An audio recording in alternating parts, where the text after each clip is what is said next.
You know, I think that kale has to be my favorite vegetable. I'm always trying to eat it in any way I can, whether it's cooked or raw.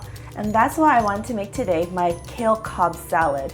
It's a kale salad that you can eat like a meal because there's all sorts of goodies in there. It's really easy to make.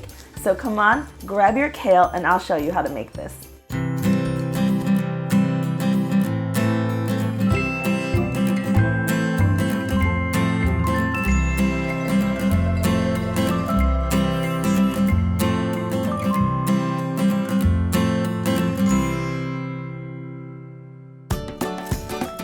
This is a whole ton of kale, but can you believe this is from one bunch? And you know what else you're gonna need for this Kale Cobb salad? I'll let you know. Kale, avocado, rotisserie chicken, Granny Smith apple, shallot, Dijon mustard, bacon, agave, salt, pepper, olive oil, feta cheese, eggs, white wine vinegar, and crushed red pepper flakes. I have a big bowl of fluffy dried kale, and that's the key. All you do is start off with one bunch of kale. Well, mine is one bunch. If yours looks small, use two. And then you just strip it from its stem because the stem is hard and inedible. After that, you give it a nice wash, throw it onto your cutting board and chop it into bite-sized pieces. Then toss it into your salad spinner and make sure you spin it nice and dry. If you don't have a salad spinner, then don't fret, my pet. You can just throw it onto some paper towels or some kitchen towels and then pat it dry. But the key is to make sure that you have all the excess moisture off of your kale because you want that salad dressing to cling onto your kale leaves. Now, what you're gonna do is, kale is a little bit tougher to eat raw, and I already have a kale salad recipe from season 1. But this is what I do for that too. All you do is take a drizzle of olive oil, a sprinkle of salt. I use coarse salt like kosher salt, and then you just give it a massage. I love that scrunching noise.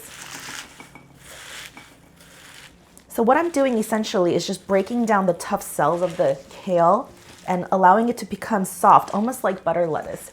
When I see people not massaging their kale before making a kale salad, I get a little confused because this simple little step makes all the world of a difference. See how that big bowl shrank down to like nothing? Now I'm just gonna let this sit while I make my dressing and chop up my toppings. I'm gonna work out of my little mason jar for my dressing because over time I started to switch over to the mason jar shake method, but you can totally throw it into a bowl and whisk your ingredients together. I have a small shallot, and you're just gonna dice this up very finely or even mince it because it's gonna go into your dressing raw. Shallots have a distinct taste on their own. Some people say it's a cross between an onion and garlic. I don't know if that's true or not. They just have this indescribable taste, and they actually work really well in raw applications like salad dressings. Throw it into your jar or into your bowl, whatever. To that, you're gonna need to add acid so it can pickle and soften a little bit. So I'm adding 2 tablespoons of white wine vinegar, a hint of sweetness to balance out the acidity. So just 1 teaspoon of agave. You can use honey too instead. By the way, I want to apologize in advance if you can hear some lawn mowing action. It's lawn mowing day today and there's nothing we can do about it.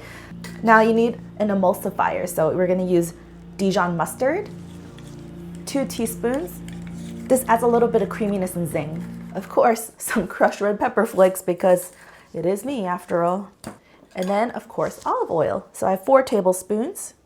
Gotta season it, so a little salt and pepper to taste.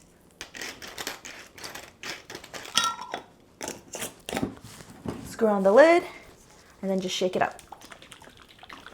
Because of the mustard, it does get emulsified, but you will have to shake it up again. This is an unusual ingredient for a Cobb salad, but I just like this combination of a fresh green apple. So I'm just going to use a Granny Smith apple. I think this adds a nice crunch, refreshing element, and just dice it up.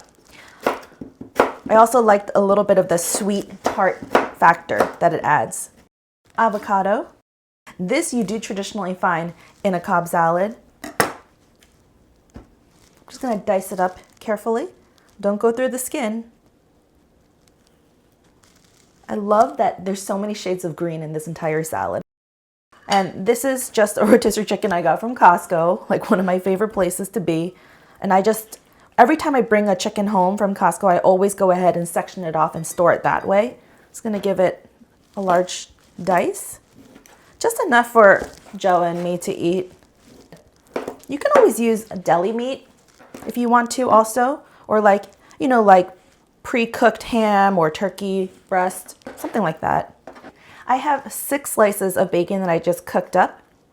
I use a lid so that the bacon doesn't splutter the oil all over the place. You can always throw it in the oven too if you want. What's Cobb salad without crunchy, salty bacon? Now I have 4 boiled eggs, hard boiled, but I'm just gonna cut up 2 because it's just enough for the 2 of us right now. The way I like to boil eggs is I just cover the eggs with enough cold water, bring it to a boil, and once it comes to a boil, immediately turn it off, put a lid on it, and then time it for 10 minutes without any heat. And it usually comes out perfect. Isn't this plate making you hungry? So colorful. The last thing is I'm using crumbled feta cheese, and traditionally you would find blue cheese, but I kind of like feta cheese better and I think it tastes a little lighter in the salad, so I'm using that, but you can use blue cheese if you want. You could totally plate this in a huge bowl and call it a day, or you could even make this like a fun party idea where you have your kale salad dressed and then you have all your toppings on the side and let your guests choose what they want. That'd be a cool idea. Now the massage kale, if you look at it, it's very soft. It's a little damp and almost velvety. Now I'm just gonna shake up my dressing one more time, make sure it's nicely emulsified, and just pour on a little bit at a time and toss and see if you need more. It really depends on how much kale you have. Okay, I'm just gonna plate on this little shallow bowl because I think it looks so cute. You can mix all the ingredients together, but I kind of like the toppings separate. I think it adds a prettier presentation. Bacon. And then a last bit of salty, creamy feta cheese. And there you go. I mean, it was so simple and it's so hearty and special. So I hope you enjoyed this. Let's give this a taste.